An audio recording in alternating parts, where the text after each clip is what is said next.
iyi misiniz? Selamünaleyküm. Başkanım, hoş geldiniz.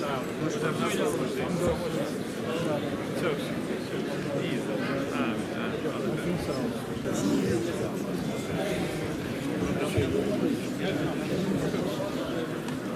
Bismillahirrahmanirrahim.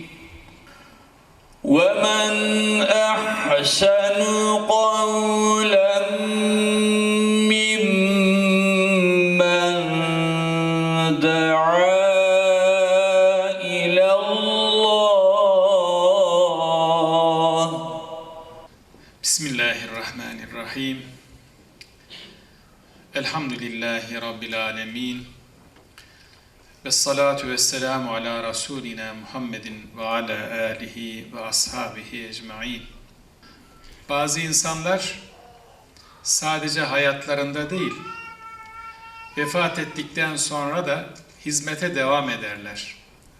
İşte Raşit hocamız bir yıldır vefat etmiş olmasına rağmen faaliyetlerine devam ediyor, hizmetlerine devam ediyor. 2. sınıfa geçtiğimizde hocamız geldi. Onu tanıdık. Numan Yazıcı hocamız, Allah rahmet eylesin. Onun çok kadim dostlarından birisiydi. Ve hocamızı sadece hocamız olmakla değil, aynı zamanda rehberimiz oldu. Fakülte bitinceye kadar rehberimiz oldu. Bittikten sonra akademik çalışmalarda bizi yönlendirmesiyle rehberimiz oldu. Sakarya Üniversitesi'nde Mühendislik Fakültesi'nde Medeniyet Tarihi diye bir ders verdim. Orada sosyal seçimlik dersler vardı. Sosyal seçimlik.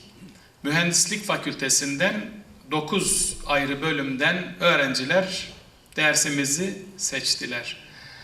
Neredeyse 10 yıl boyunca hocamızın Sevgi Medeniyeti isimli kitabını Mühendislik Fakültesindeki öğrencilere ödev olarak verdim. Cenab-ı Hak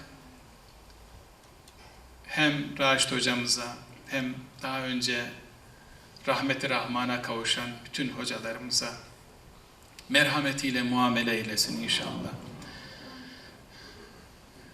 Peygamberimize komşu eylesin. Alimler peygamberlerin varisleridir. İnşallah alimlerin peygamber varisi olan bütün alimlerimizin yolundan gitmekte biz talebelerine nasip olsun inşallah diyorum. Bu toplantıyı tertip eden kardeşlerime, hocalarımıza, İSAM Başkanımız Murtaza Bey'e ve diğer arkadaşlarımıza çok teşekkür ediyorum. Allah hepsinden razı olsun. Elhamdülillahi Rabbil alemin. Vel akıbetu lil muttaqin. Ve la udvane illa alez zalimin. Vessalatu vesselamu ala eşrafil enbiyai vel murselin.